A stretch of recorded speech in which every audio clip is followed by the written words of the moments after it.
حضرت علی رضی اللہ عنہ ایک بار گھر تشریف لائے تو حضرت فاطمہ رضی اللہ عنہا نے کہا، میں نے یہ سوت کاتا ہے، آپ اسے بازار لے جائیے اور بیچ کر آٹا لے آئیے تاکہ حسن و حسین کو روٹی کھلا سکوں۔ حضرت علی رضی اللہ عنہ وہ سوت بازار لے گئے اور اسے 6 روپے میں بیچ دیا۔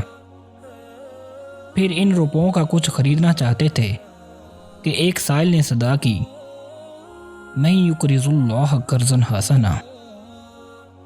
حضرت علی رضی اللہ عنہ نے وہ روپے اس سائل کو دے دیے۔ تھوڑی دیر کے بعد ایک اعرابی آیا جس کے پاس ایک بڑی فربہ اونٹنی تھی۔ وہ بولا، اے علی، یہ اونٹنی خریدو گے؟ فرمایا، ابھی میرے پاس پیسے نہیں۔ اعرابی نے فرمایا، ادھار دیتا ہوں۔ یہ کہہ کر اونٹنی کی مہار حضرت علی رضی اللہ عنہ کے ہاتھ میں دے دی اور خود چلا گیا۔ اتنے میں ایک دوسرا اعرابی نمودار ہوا اور کہا، علی، اونٹنی دیتے ہو؟ فرمایا، لے لو۔ اعرابی نے کہا، 300 نقد دیتا ہوں۔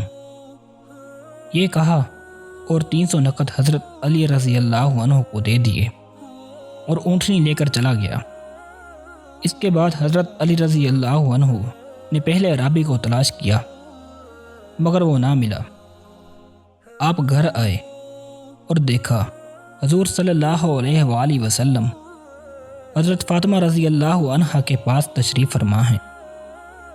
حضور اقدس صلی اللہ علیہ وآلہ وسلم نے مسکرا کر فرمایا، علی، اونٹنی کا قصہ تم خود سناتے ہو یا میں سناؤں؟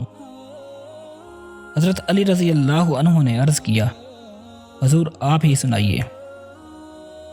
آپ صلی اللہ علیہ وآلہ وسلم نے فرمایا، پہلا اعرابی جبریل تھا اور دوسرا اعرابی اسرافیل تھا، اور اونٹنی جنت کی وہ اونٹنی تھی جس پر جنت میں فاطمہ رضی اللہ عنہا سوار ہوں گی۔ خدا کو تمہارا احسار جو تم نے 6 روپے سائل کو دیے پسند آیا، اور اس کے صلے میں دنیا میں بھی اس نے تمہیں اس کا اجر اونٹنی کی خرید و فروخت کے بہانے دیا۔